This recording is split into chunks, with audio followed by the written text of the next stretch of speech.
Ya es viernes y Belmanía lo sabe. Bienvenido a tu programa favorito, el cual te brinda los mejores temas, te trae a los mejores invitados y complementa tu viernes ideal. Presentado por Gibran Bellman.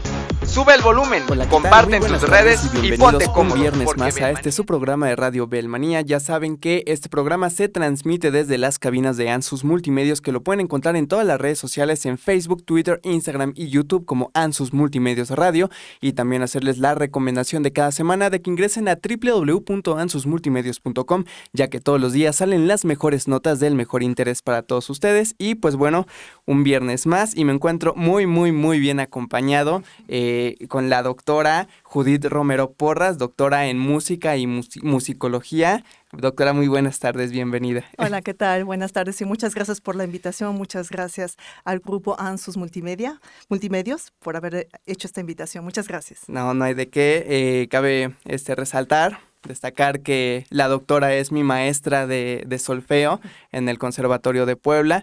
Entonces, pues, tenemos una charla bastante interesante para todos ustedes. Igual ahí pueden poner sus dudas, comentarios, saludos en la transmisión. Los vamos a estar leyendo al aire. Entonces, pues, nada, bienvenida y espero que se la pase muy bien el día de hoy, maestra. ¿Cómo está? Pues muy bien, muy contenta de estar aquí, que me das la oportunidad de hablar un poquito de lo que he realizado en la música, de mi vida, y pues muchas gracias por la invitación. Así es, pues qué bueno que se pudo en esta ocasión, que ya teníamos programada la entrevista, pero pues por ahí algunas cuestiones aquí en la estación, pues no se pudo hace 15 días, pero pues ya hicimos lo posible y ya estamos aquí. Y pues bueno, antes de que el tiempo vuele, quisiera pues que nos hablara un poquito acerca de su profesión como doctora, ¿no? Es un título y aparte doble y en el extranjero. Entonces, pues, si nos puede, se puede presentar de manera como más formal. Ay, bueno, pues mira, yo soy originaria de la ciudad de Puebla, inicié mis estudios musicales en el Conservatorio de Música, es mi alma mater y actualmente trabajo ahí. Y pues después de mis estudios me dediqué a trabajar un buen tiempo, hasta que surgió la oportunidad, y eso gracias a la Secretaría de Educación Pública del Estado de Puebla, a quien le doy mi más grande agradecimiento y reconocimiento por haberme apoyado en esta aventura de la maestría en Francia. Ellos fueron quienes me apoyaron económicamente y gracias a ello pude realizar uno de mis sueños, que era precisamente estudiar una maestría en musicología. La musicología se ocupa de los estudios de los fenómenos musicales, históricos, a nivel histórico, puede ser a nivel psicológico, hay muchas ramas. Uh-huh. Y yo me interesé pues en abordar esta materia, además porque en Francia, pues porque también en Francia el francés ha sido parte de mi vida desde muy temprana edad. Empecé estudiando francés en el conservatorio también, es una materia obligada, como lo sabes. Así es. Y entonces ahí tuve un excelente maestro, a quien le mando saludos al maestro Arturo Parlo Lorenzés, quien fue mi maestro, mi mentor. Saludos. A quien quiero muchísimo. Y gracias a él, pues tuve una formación muy sólida en francés. Después, gracias a él, tuve una beca en la Alianza Francesa de Puebla. Y también excelente escuela que me formó y quien me dio esta oportunidad.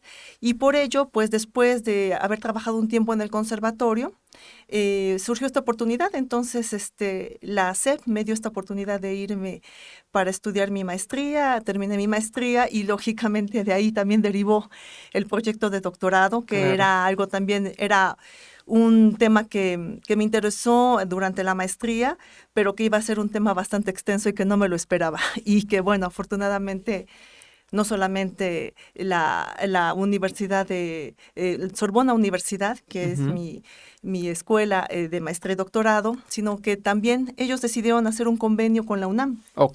Entonces, por la amplitud del tema, entonces la UNAM muy amablemente también aceptó supervisar esta tesis, y entonces, gracias de la mano, además del doctor Julio Estrada, quien es un gran compositor, es uno de los más grandes compositores del siglo XX en México, y quien muy amablemente aceptó codirigir esta tesis junto con mi asesor de tesis francés, el doctor Marc Battier.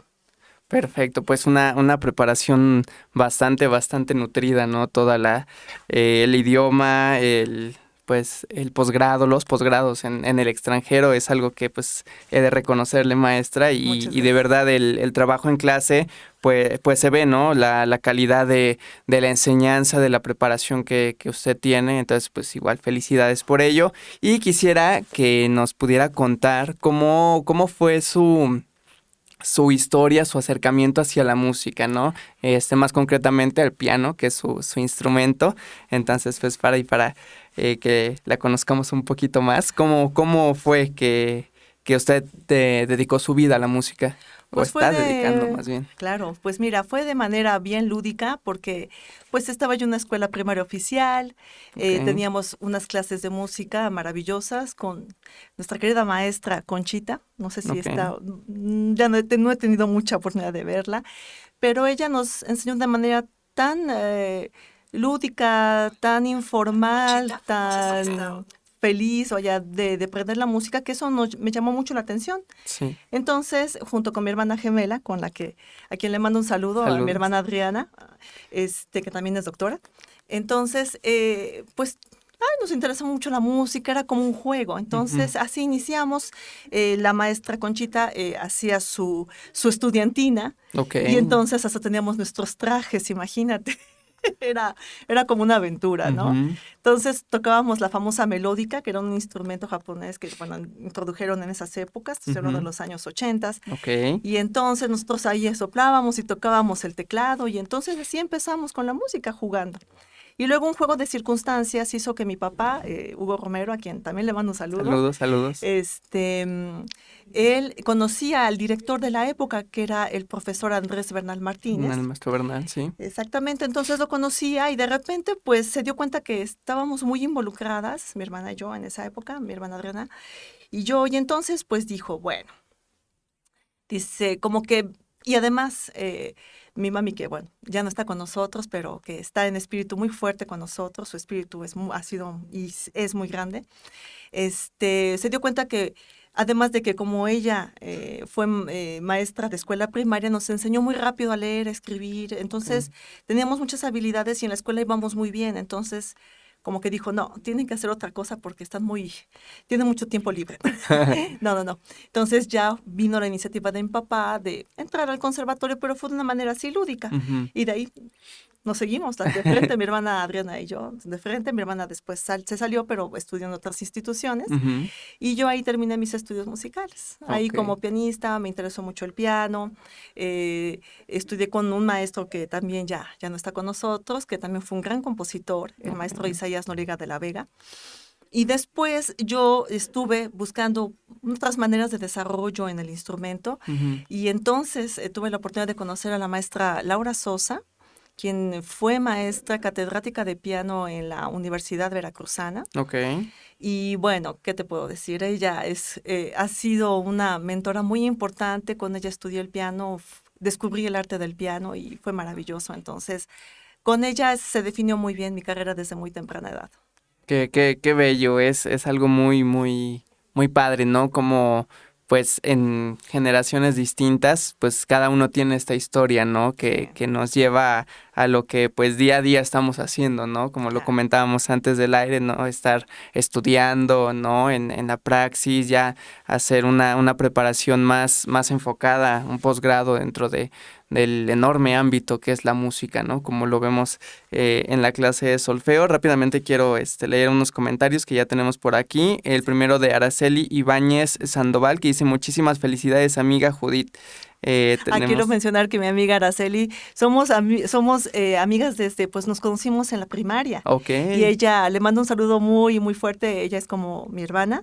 Ella es doctora en física nuclear en el Instituto Politécnico Nacional. Saludos, Araceli, muchas gracias. Creo que me había comentado de una charla que tuvimos ahí. Perfecto, un gran saludo. Y también tenemos a Lupita Robles, que dice: muchas felicidades a la doctora en música y musicología, Judith Romero Porras, toda mi admiración y respeto para ella. Ay, gracias, Lupita. Saludos. Y pues también el conservatorio para mí fue importante, pues porque ahí tienes bellos encuentros como Lupita. Te mando un saludo, amiga mía, te quiero mucho. Y pues son amistades que pues perduran hasta ahora, ¿no? Sí, pues sí, es parte de este camino, ¿no? Que tenemos pues en la música. Quisiera también saber cómo fue esta faceta en la que, bueno, pienso que la mayoría de los músicos nos vemos involucrados, que es la enseñanza, ¿no? Pues una de las formas de pues tener una retribución económica con la música es enseñando, ¿no? Sí. Pero pues bueno, yo por ejemplo es un poco más amateur, bueno, un poco más clases particulares de instrumento, de piano, guitarra, pero ya llevarlo a una academia, ¿cómo fue ese proceso para que usted pues todos los días tengamos esta increíble clase de solfeo? Muchas gracias. Pues mira, yo también desde muy joven tuve la oportunidad de que pues me invitaran a tocar y luego a enseñar.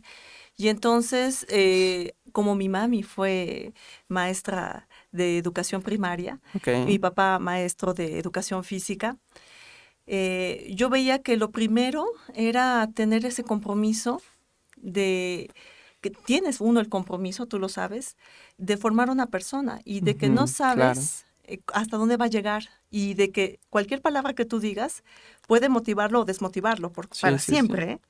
Entonces, yo empecé con la formación que tuve en el conservatorio, teníamos clases de pedagogía y didáctica musical, y entonces ahí empezó a abrirse ese camino de que yo también me vi confrontada a tener que prepararme por mi cuenta. Lógicamente, el conservatorio te da una enseñanza que puede ser hasta cierto punto, depende de qué nivel te encuentres, pues profunda o muy general. Entonces, yo me empecé a interesar en la pedagogía del piano. Cuando empecé a ir a Jalapa es cuando yo descubrí la pedagogía del piano y entonces yo me di a la tarea de comprometerme leyendo, adquiriendo libros, aplicando los métodos, tal vez algunos funcionaban con unos alumnos, otros no. También tenemos mucho de psicólogos, de cómo un alumno se siente con un instrumento, si se siente incómodo, si se siente muy, muy abierto al instrumento. Entonces, uno sabe que necesita herramientas y eso creo que, además, la experiencia, evidentemente, te lo da, pero es muy importante que nos apoyemos en ciertos autores que nos van llevando de la mano, que ellos también ya vivieron situaciones como las nuestras y que lo único que hicieron fue sistematizarlas y llevándolas precisamente a una teoría.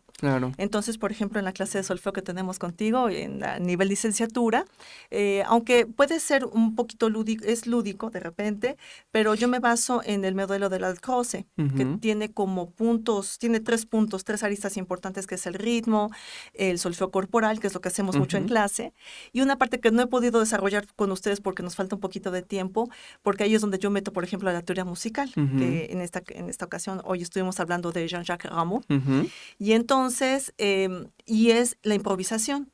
Pero creo que la improvisación ya es más bien todo ese conocimiento del solfeo, del ritmo, llevarlo al instrumento. Entonces yo creo que ahí sería interesante hacer una vinculación con los maestros de instrumento para que ellos también, todo lo que se ve en solfeo, que bueno, solfeo es una materia que es lectoescritura musical, es entrenamiento auditivo y además teoría de la música. Entonces yo creo que eso se debería poner en práctica, pero ya es una cuestión del maestro, por ejemplo.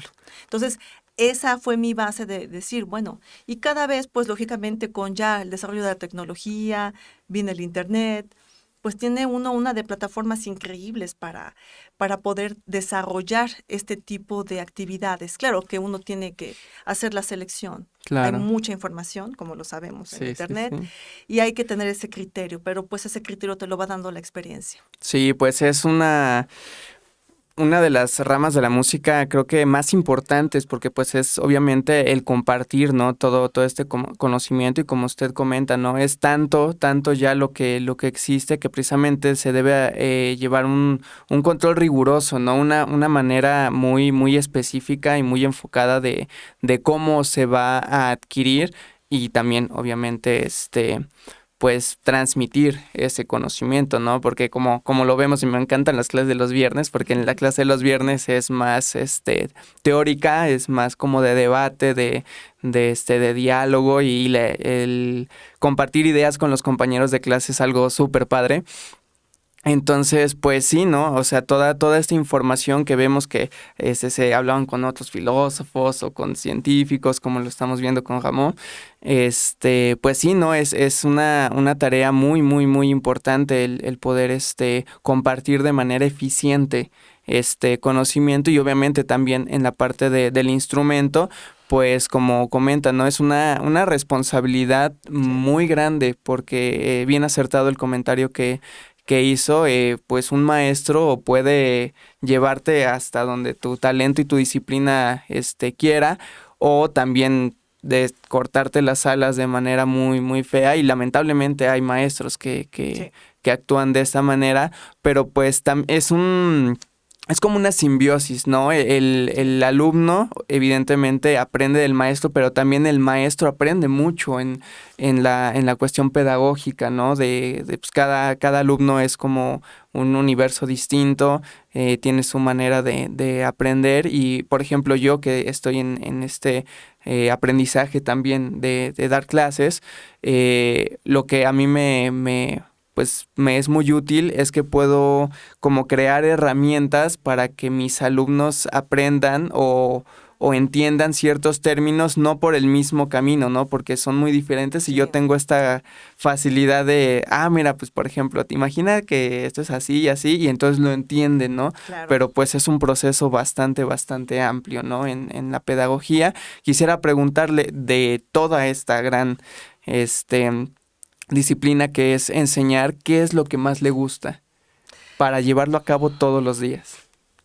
Buena pregunta. Yo creo que lo que nosotros tenemos como misión, como maestros, como formadores, es despertar la curiosidad de los alumnos. Yo creo que es algo muy importante porque, bueno, yo me fui muchos años para hacer mi doctorado y ahora me encuentro con alumnos que están muy despiertos unos, pero también muy apáticos otros. Uh-huh. Entonces, tratar de llevarlos a un terreno donde puedan saber que no todo está en internet, uh-huh, sino que, por ejemplo, como tú, Gibran, que lees tantísimo y que yo creo que eso te va a ser un excelente maestro, que ya estás empezando a hacerlo desde ahorita y que también aportas muchas ideas a tus compañeros, como la clase de hoy. Entonces, eso hace que los alumnos se digan, yo no he leído esto. Por ejemplo, esta clase de Rameau, Jean-Philippe Rameau, que fue un compositor francés y que el año pasado en todo el mundo se festejaron los 300 años de su nacimiento. uh-huh. Los 300 años, nació en 1722 y quien es, vamos a decir, no lo quiso hacer así, pero fundó lo que son las bases de la armonía, de la armonía tradicional, como le llamamos como materia. Entonces, fue muy importante y entonces, de alguna manera, por ejemplo, tratar un tema así con tus compañeros que ya, por ejemplo, llevaron la materia de armonía en el técnico profesional, aterrizarlo en la licenciatura de otra manera, de una manera más científica, despertar la curiosidad y sobre todo lo que me interesa es que ustedes interactúen, porque tal vez yo puedo dar una clase clásica de teoría, pero eso no es mi intención. Acuérdense, siempre les digo que la teoría es un enfoque, pero ¿qué más enfoques hay? Claro. Entonces de eso se trata, de que ustedes abran su mente y que vean que no todo lo sabe el maestro. Y tienes mucha razón. Yo cuando hablo y los escucho, yo también aprendo muchas cosas y además me dan nuevas ideas que yo también puedo aplicar, de acuerdo ya a mi experiencia también, cómo puedo llevarlo a cabo en el terreno del trabajo con ustedes en una clase, por ejemplo, claro, en solfeo o, por ejemplo, clases de piano, en acompañamiento. Entonces, una de mis ideas más importantes es despertar la curiosidad. Okay. ¿Cómo hago desencadenar la curiosidad? Y otra es cómo vamos a esa curiosidad a focalizarla, a formalizarla, para que ustedes se interesen en autores, que eso va a ser su carrera. Sí. Y es muy importante que se nutran de toda esa historia. Uh-huh. Y otra cosa es, lo que yo trabajo mucho en piano, es precisamente la imaginación, que creo que es un tema en música y en musicología que no se ha trabajado mucho, y sobre todo la imaginación desde el punto de vista, desde la perspectiva de la interpretación. Uh-huh. Entonces eso es un tema que estoy trabajando con mis alumnos, que trabajo, y que me parece importante. Como yo les decía a mis alumnos de piano, la música está detrás de cada nota, de cada símbolo que tienes ahí. Abres todo un mundo que necesitas conocer la época, claro. necesitas conocer el contexto, necesitas conocer cómo, de alguna manera, cómo se entienden esas personas de esa época, que no es la misma que la nuestra. Entonces, la curiosidad y la imaginación para mí son importantísimas. Y entonces, yo creo que por eso también soy músico, porque yo desde niña fui muy curiosa. Tenía mucha curiosidad por todo, saber todo. Y yo creo que también es tu caso, porque también Gibran aquí nos has dado muchas aportaciones en clase que yo creo que tus compañeros aprecian y que eso hace que no sea una clase típica de teoría. La teoría, bueno, sí, hay muchas teorías, pero y luego, para mí no tiene ningún sentido que te aprendas un concepto y otro concepto. Más bien que confrontes conceptos y qué es lo que qué es lo que a ti te llama, te despierta. Claro. O lo que vas a utilizar para tu interpretación en tu instrumento. Sí, yo pienso que es una manera de aprendizaje muy, muy eficiente, precisamente el no aprenderse qué es la música, ¿no? Qué es la ciencia que estudia los sonidos, sino entender realmente todo lo que hay detrás y pues sí, ¿no? Es obviamente para llevarlo al instrumento, al final de cuentas, pues seamos maestros, seamos concertistas, seamos directores, compositores, hay muchas terminales en la carrera de música, pero pues sí, ¿no? Es todo este conocimiento previo que se debe tener, toda esta contextualización y, por ejemplo, algo que yo he despertado en mi curiosidad en su materia, pues, para ser exactos, es que, por ejemplo, sí, me gusta leer mucho filosofía, pero al final del día sí necesito meterme así con ese mismo ánimo para leer esos autores, pero en música, ¿no? O sea, conocer a un Rameau, el autor que nos mencionó hace rato, Hugo Riemann. Hugo Riemann, así, o sea, así tener como todo eso es lo que, por ejemplo, en mí despierta y pues sí, o sea, chutarme un buen de tratados y de cosas así para, pues al final del día ser un buen músico, ¿no? Tanto en la interpretación como en el conocimiento para poder, pues llevar todo eso al instrumento y sobre todo a las personas que me van a estar escuchando, ¿no? Porque pues sí, mi idea sí es un tanto ser, instrumentista. Por supuesto. Pero también la enseñanza me gusta mucho. Es apasionante. Sí. Muy rápidamente tengo aquí un comentario de Alejandro Gracia que dice: saludos, doctora, muchas gracias por compartir sus conocimientos. Okay. Tenemos a Mónica del Pilar que dice: maestra Judith, eres excelente profesora y profesional en la música, tus enseñanzas son magníficas. Válgame. Muchas gracias, pues lo hago con toda seriedad, responsabilidad y sobre todo con toda humildad, porque yo creo que lo que me enseñó el doctorado es que no sabes nada. Sí. Bueno, puedes tener un cierto conocimiento, pero ¿qué haces con él? Uh-huh. Entonces yo creo que el doctorado me enseñó humildad ante tanto conocimiento que tenemos hasta nuestras épocas. Sí.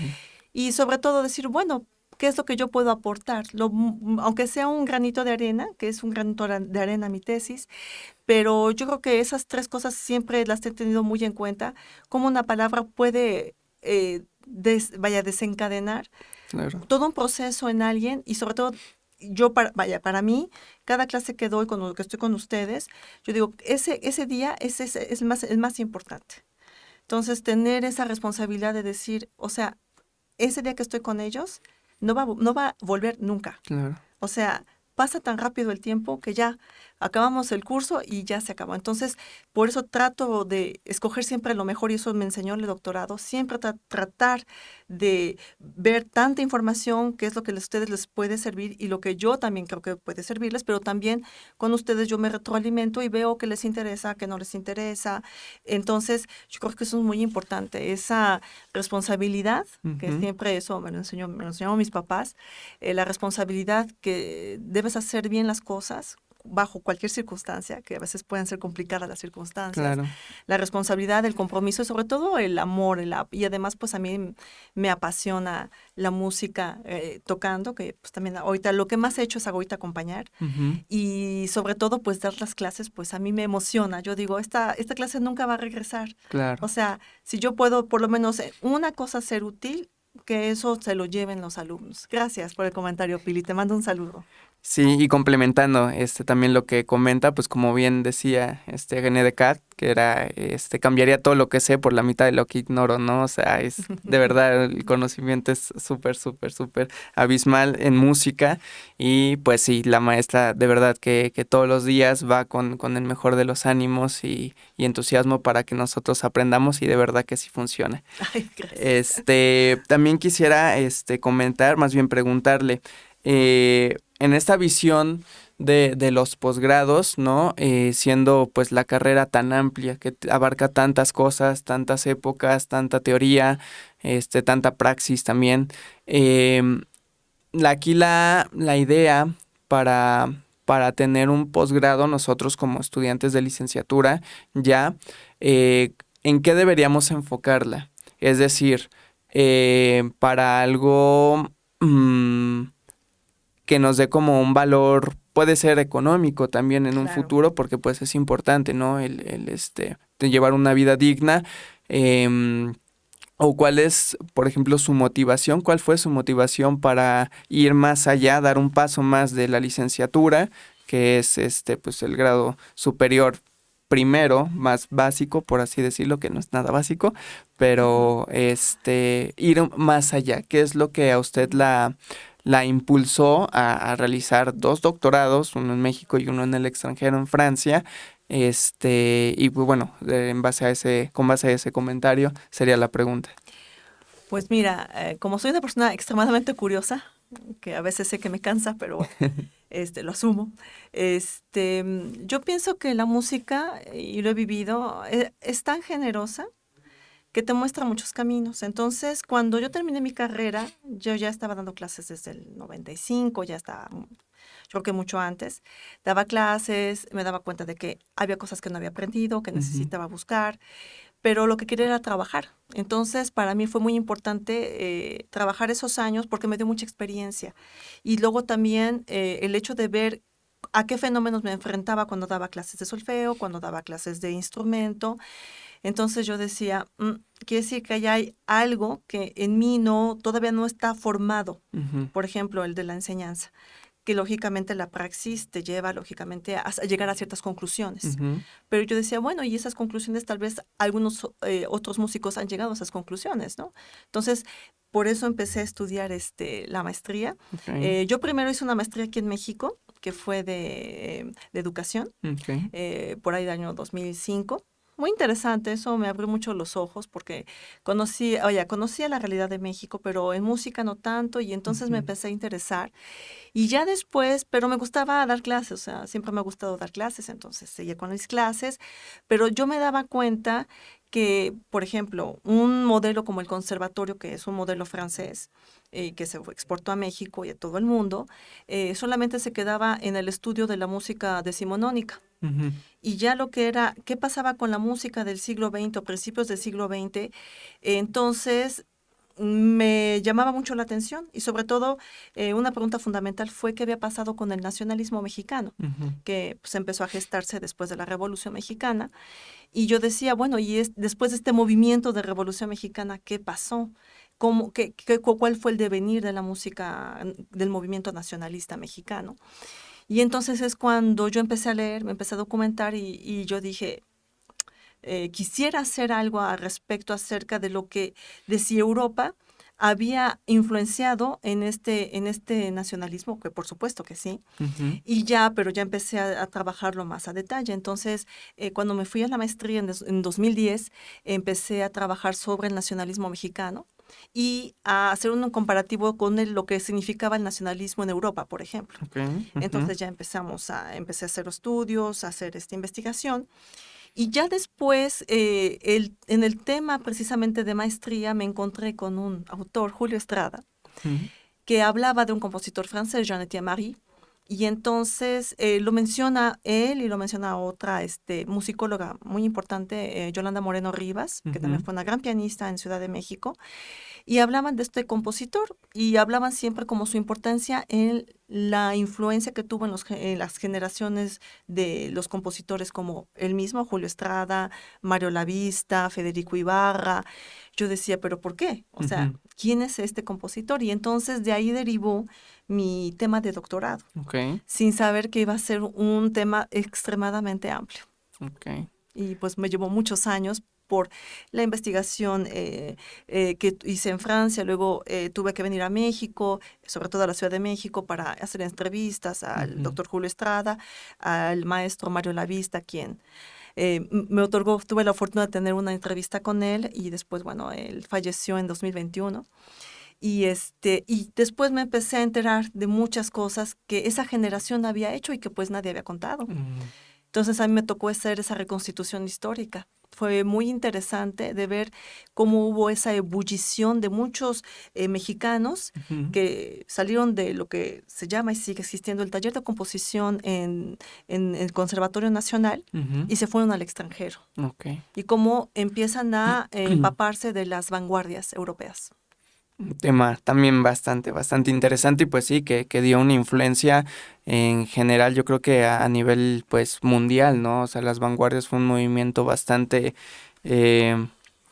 pues controversial hasta cierto punto, de expresión, de romper paradigmas, ¿no? Y pues sí, la influencia que sí, o sea, empiezo yo a pensar en mi cabeza toda la importancia, ¿no? Y también pues el reconocimiento de buscar toda esa información y darle como ese sentido, como esa cuadratura para que ahora pueda ser un poco más accesible, ¿no? Es una labor titánica la que hizo, muchas felicidades por ello. Y bueno, también aquí pues presumir que nos trajo aquí su representación de la tesis doctoral que se emite en Francia, ¿no? ¿Nos puede comentar un poquito acerca de ello? Sí, mira, como te comentaba, entonces la tesis, yo propuse ese tema que fue aceptado, porque pues entras por concurso, no es tan sencillo entrar al doctorado en Francia, y sobre todo que es un tema que pues no sea del cual no se haya hablado tanto. Entonces, como le di esta arista no solamente de Francia, pero también de México, interesó mucho al primer asesor que tuve, al doctor Marc Battier, que ahorita está en China. Y entonces él me dijo, este tema creo que es bastante importante y nadie lo ha tocado. Y sobre todo en torno a la figura de este compositor Jean-Étienne Marie, que también fue su maestro. Entonces fue una coincidencia. Wow. Yo no lo sabía, que había sido su maestro y que no solamente había influenciado a los mexicanos, y que con México Jean-Étienne Marie tiene un lazo muy importante, ahorita lo voy a decir. Y entonces cuando le propongo esta tesis, el doctor Battier me dice, es que Judith, nadie ha abordado ese tema, pero es muy grande el tema. Dije, bueno, alguien lo tiene que hacer, ¿no? Claro. Entonces dije, bueno, pues me interesa. Y es cuando él también contacta al doctor Julio Estrada en la UNAM y se deciden las dos instituciones firmar un convenio de doble doctorado. Por la amplitud del tema, porque tocaba a los dos países, que era muy importante. La figura de Jean-Étienne Marie fue una figura que después cayó en el olvido. Entonces, de alguna manera, a Francia le interesaba que resurgiera esa imagen. Claro. Fue un gran maestro, precisamente. ¿Y qué es lo que va a hacer él? Él va a introducir a todos estos compositores mexicanos, franceses, y tenía de todo el mundo, el maestro Jean-Étienne Marie. Tenía, ¿cómo decir? También era una persona extremadamente curiosa. Y entonces él se involucró mucho en la música de su tiempo, que era la posguerra. Estoy hablando de los años 1947, 1950. Cuando él, después de la Segunda Guerra Mundial y que empieza todo a reconstruirse, él va a formar el Círculo Cultural del Conservatorio, pero allá en París, donde va a abrir espacios para que la música que se creaba en esa época, la música famosa contemporánea, de compositores vivos, a eso se refiere, la música que se creaba en ese momento, fuera tocada en instituciones también tan cerradas como lo era el Conservatorio Nacional de París. Y entonces muchos compositores, no solamente mexicanos, brasileños, venían a su cátedra. Ese va a ser el caso de los mexicanos que vendrán en los años 60. Sobre todo, vamos a decir, una primera generación, pero Jean-Étienne Marie tiene un lazo muy importante con México porque conoció a Julián Carrillo. Entonces ahí es donde viene, yo vi esas dos, es como un círculo virtuoso, ¿no? Jean-Étienne Marie conoce a Julián Carrillo por una increíble casualidad también. Yo lo llamo sincronización más bien. Entonces conoce a Julián Carrillo Y más bien Julián Carrillo escribe a Francia y entonces se entera Jeanette Marie de que había creado su teoría microtonal, el sonido 13, lo cual no era conocido por Jeanette Marie, lo invita a París y gracias a Jeanette Marie se rescata la imagen de Julián Carrillo como compositor de música microtonal. ¿Qué es lo que hace Jeanette Marie? Durante una década, los años 50, estudia la teoría de Julián Carrillo y en los años 60, entre 1963 y 61 y 63, él... El compositor francés Marie tenía muchos contactos y logra hacer un proyecto común entre Francia y México para que la música de Julián Carrillo se grabe en 12 discos. La colección existe en París. Yo la pude ver, pero no la pude escuchar porque está es como un tesoro para ellos. Sí. Pero pude ver los discos. Entonces, donde se graba 3 periodos de la música de Julián Carrillo, la música que creó tonal, la atonal y la microtonal. Y además consiguió un financiamiento tan importante que los más grandes músicos de la época grabaron esa música, la música de Julián Carrillo dirigida por él mismo y Jeanette Marie como su ingeniero técnico, ingeniero de audio para la grabación. Entonces, gracias a Jeanette Marie se hace esta colección y después Julián Carrillo muere en el 65. Fue muy afortunado el encuentro, porque después Jeanette Marie va a escribir acerca de la teoría de Julián Carrillo, va a explicarla y va a darla a conocer en Francia, y después muchos europeos van a su clase para conocer a Julián Carrillo. Pues fue como la vertiente, ¿no? De pues que el sonido 13 llegara al mundo, ¿no? Fue, wow, qué increíble. Entonces, todo ese compilado de la información y la investigación está aquí en su tesis doctoral. La primera parte de mi tesis comprende más bien la formación, porque también en Francia Jeanette Marie cayó en el olvido. Entonces, trazo de una cierta manera, no quiero decir que es una biografía, esta tesis no es una biografía, lejos de eso. Solamente toco algunos aspectos de su vida, los aspectos musicales sobre todo, para comprender quién era ese personaje, por qué llegó a la música. Y hay muchos misterios ahí sin resolver, pero tuve la gran fortuna de contactar a la familia de Jeanette Marie, quienes conservaron documentos invaluables y a los cuales tuve acceso gracias a las donaciones que hicieron por instancia mía. Se hicieron una donación a la Biblioteca Nacional de Francia. Entonces ahora ya están disponibles para que puedan, pues las personas que van a venir después puedan pues estudiarlo. Entonces gracias a eso yo empecé a conocer al personaje, cómo se desenvolvía como persona. Las personas que conocieron a Jeanette Marie lo llaman un gran maestro. Incluso cuando estuve en casa de Mario Lavista me decía mi querido maestro. Siempre que se dirigía a ese, es que es mi querido maestro. Una persona muy sencilla, de un gran conocimiento, que desde los finales de los años 40 se empapó de todas las vanguardias y además, como era un poco matemático, entonces comprendía mucho esta visión acerca de la música microtonal que se basa en las matemáticas. Entonces, la primera parte tiene que ver con eso. Su vida un poco, algunas cuestiones de cómo entró a la música, sus maestros, sus motivaciones sobre todo. Y ya después, la segunda parte, yo pensé precisamente hacer ese lazo entre Francia y México, que fue Jeanette Marie y Julián Carrillo. Entonces ahí hago la conexión. Y también abordo el contexto musical de los años 50, 60 en México. Y ya la última parte, que es una de las más grandes, es cuando yo ya hablo de quienes se interesaron, por ejemplo, gracias a Jeanette Marie, y de lo que enseñaba. No solamente enseñaba la música de Julián Carrillo, enseñaba, por ejemplo, la música concreta, que es una especialidad francesa, hablaba de compositores fuera de Francia, lo que va a ser la música electrónica. Entonces, era una persona con grandes conocimientos. Y en la última parte de la tesis, ahí es donde abordo qué técnicas adoptaron algunos compositores mexicanos y cómo la trataron. Entonces, ahí describo 3 trayectorias: el del doctor Julio Estrada, quien me hizo favor de ser mi asesor en esta tesis, con un invaluable conocimiento de la música mexicana. Entonces, él hizo su trayectoria y cuál fue ¿Cuál fue el camino que decidió tomar?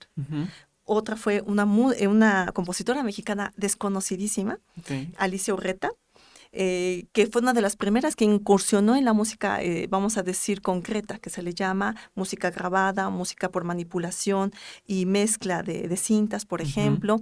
Y el maestro Mario Lavista, que es lo que más le interesó. Entonces, los tres tomaron rumbos distintos. Entonces, me interesó mucho para ver qué impacto había tenido esa enseñanza en estos tres autores. Y sobre todo en Mario Lavista y en Julio Estrada, porque Mario Lavista fue maestro de composición en el Conservatorio Nacional de Música en México, y el doctor Julio Estrada, que sigue enseñando en la UNAM. Es el Instituto de Investigaciones Estéticas de la UNAM. Entonces, por eso me interesó ver qué es lo que había pasado con estos compositores, y además como han sido, y fueron, en el caso de Mario Lavista, que ya no está con nosotros, a cuántas generaciones formaron. Sí, un legado increíble. Y pues vaya, al escuchar todo este proceso que pues culminó en su tesis doctoral, pienso que es como haber visualizado un tesoro y haberlo desenterrado, y ahorita ya está como pues accesible, ¿no? Para nosotros. No sé cómo se maneje en Francia, no sé si, por ejemplo, esta información nosotros podamos tener acceso a ella como documento, como para ello, no sé cómo se maneje. Sí, bueno, ahorita está el proyecto de que se publique. Se publique en Francia, porque bueno, la tesis la escribí en francés. Entonces, bueno, ese es como el primer, vamos a decir, paso.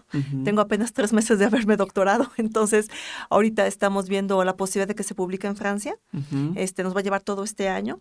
Entonces ya ha habido algunas instancias que me han contactado por la importancia de la tesis.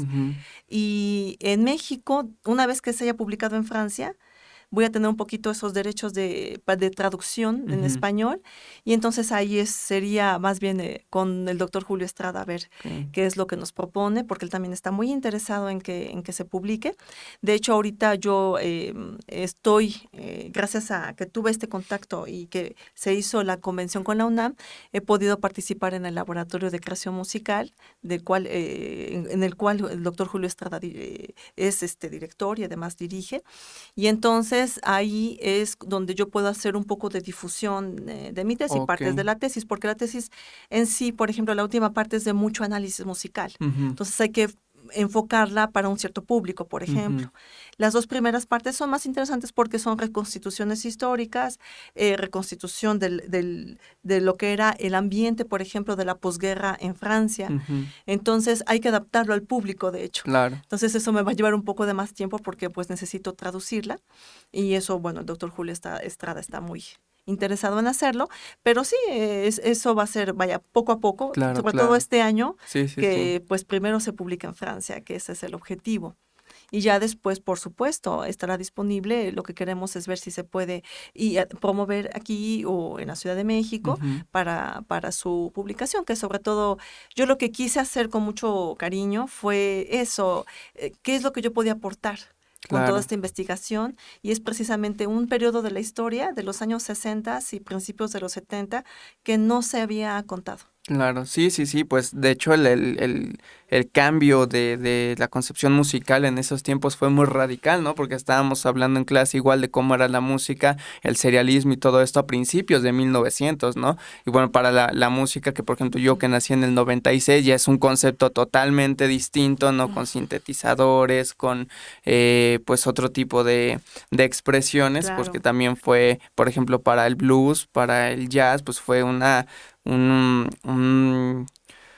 como un conducto para expresar, ¿no? Pues ahí las cosas que ocurrían en Estados Unidos con la población marginada y todo ello, pero pues bueno, o sea, es algo bastante interesante, de verdad. Espero que se publique pronto, que se pueda tener al alcance de todos, porque pues sí, ¿no? Es como comenta, ¿no? Es información que nadie se había tomado esa tarea, manto de recopilar todo ello y también qué interesante, ¿no? Que sea en comunidad con otro país, ¿no? Sí. Precisamente para allí iba una pregunta que le iba a hacer, pero ahorita tengo por aquí otros saludos y no van a decir, no, estás diciendo los saludos. Tenemos a Alejandro Velázquez, que dice, toda una profesional, qué orgullo que en México haya gente tan talentosa y preparada. Felicidades. Gracias. Muchas gracias, Alejandro. Tenemos a Elis Hernández, que nos está viendo, que de hecho fue alumna suya, Elisa. Válgame Dios. Estaba emocionada también por la entrevista. Y tenemos a Alberto Ablanedo, que dice, saludos maestra, gracias por compartir sus conocimientos y felicitaciones por sus doctorados. Gracias, muchas gracias, Alberto. Por aquí tenemos... que nadie se me pase, que nadie se me pase. Si no vas a tener problemas en la clase. Pues creo que están todos. Hasta ahorita los que han surgido, están todos. A lo siguiente que quería comentarle era pues precisamente esta forma de ver la música en contextos tan distintos como lo que son Europa y México. ¿Cómo fue su experiencia al momento de pues llegar a otro país con esta gran propuesta y con el conocimiento musical que usted ya había adquirido en México? No sé si hubo como un cambio de chip o una visión distinta de cómo se percibe la música, pues tanto teóricamente como se enseña y todo ello, a cómo se percibe en la sociedad. No sé si hubo por ahí algo que nos pudiera comentar en este choque de mundos Francia-México. Claro, siempre hay un shock cultural.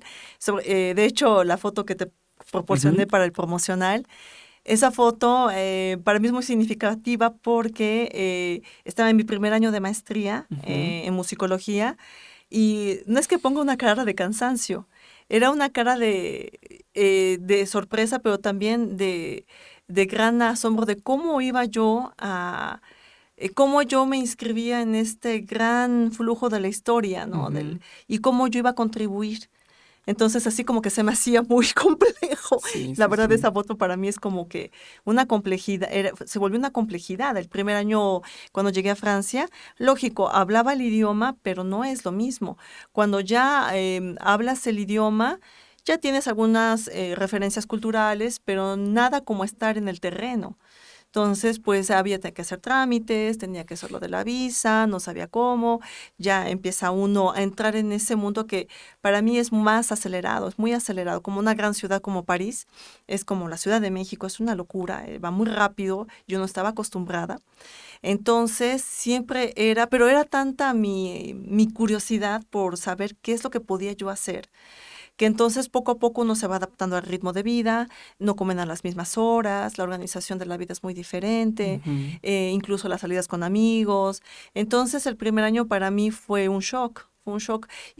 Pero vamos a decir, lo más importante fue que tuve la fortuna de que apliqué a la Casa de México, que se encuentra en la Ciudad Internacional Universitaria de París. Okay. Entonces, el haber hecho haber entrado, o sea, no haber llegado de golpe y enfrentarme a franceses que no conocía o cómo tratarlos, la Ciudad Internacional Universitaria de París es un lugar que alberga 45 casas más o menos de todos los países. Okay. Entonces, todos éramos extranjeros y todos teníamos que adaptarnos, ¿no? Y también había franceses. Entonces, eso fue muy interesante porque, pues, conocí a muchísima gente de todo el mundo. Entonces, hacen reuniones entre casas para que haya esa integración. Entonces, yo tuve esa fortuna de no llegar a una ciudad tan grande y de repente sentirme aislada.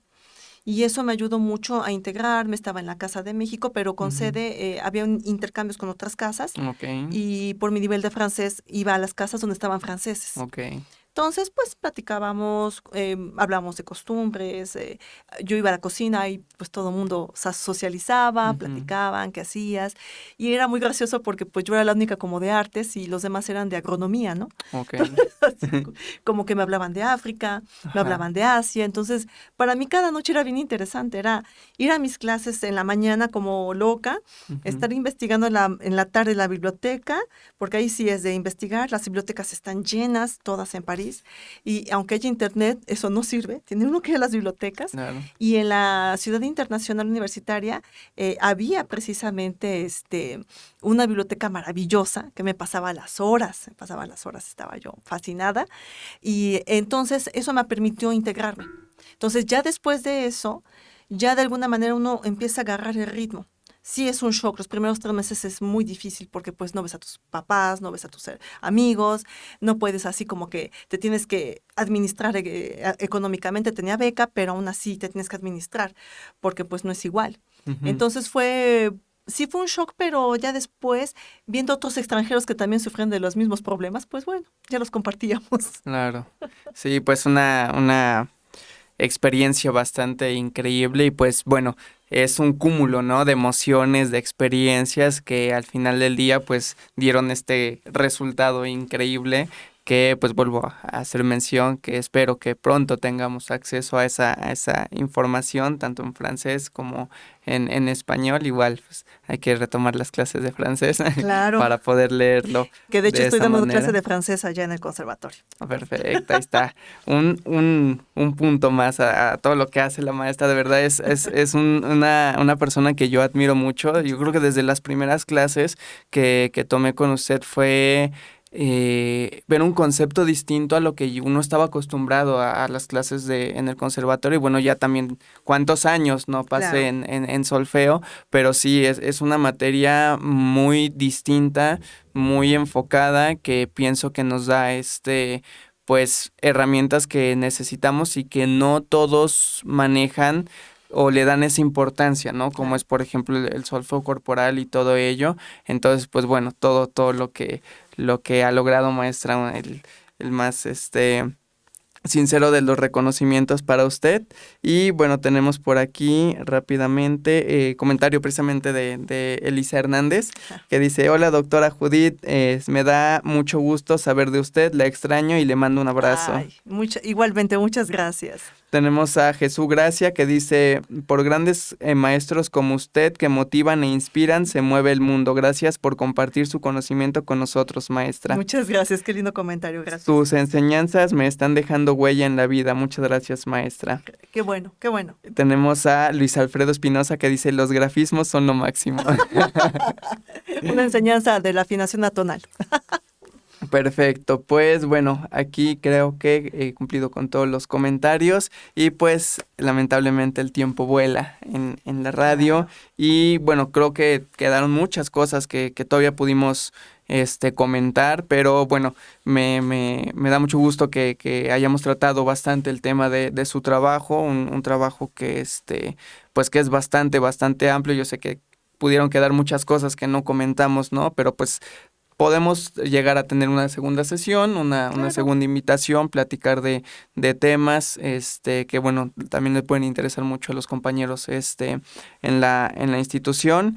Y pues nada, muchísimas gracias por haber estado aquí en el espacio. ¿Algo con lo que le gustaría cerrar? ¿Algún comentario, algún saludito? Pues a ti muchas gracias por la invitación, la oportunidad de que pues haya alumnos que ya no he vuelto a ver, pues algunos años que me fui a Francia, y pues muchas gracias por sus comentarios que a mí me llenan de alegría mi corazón y además me motivan a seguir trabajando fuerte. Y sobre todo, pues acuérdense, no pierdan el ánimo de trabajar con ahínco, con pasión, y sobre todo alimenten su corazón con la curiosidad, pero también con la imaginación. Claro, unas palabras bastante acertadas y pues bueno, con eso nos despedimos. Nuevamente muchas gracias por haber estado aquí y gracias a ustedes que nos estuvieron viendo. Ya saben que esto es Belmanía, un programa transmitido desde las cabinas de Ansus Multimedios Radio. Lo pueden encontrar en todas las redes sociales, Facebook, Twitter, Instagram y YouTube como Ansus Multimedios Radio, y pueden ingresar también a www.ansusmultimedios.com. Me despido con la mención de Araceli Ibáñez Sandoval, que nos pone pone ahí muchos emojis bonitos. Entonces, por ahí ya cumplí con el último comentario. Y muchas gracias. Nos estamos viendo la siguiente semana con nuevo tema, con nuevos invitados y con nuevas sensaciones aquí en su programa de radio Belmanía. Adiós. Ya estamos fuera. ¿Sí? Es que este chico es nuevo y no me avisa. Y no te agarra.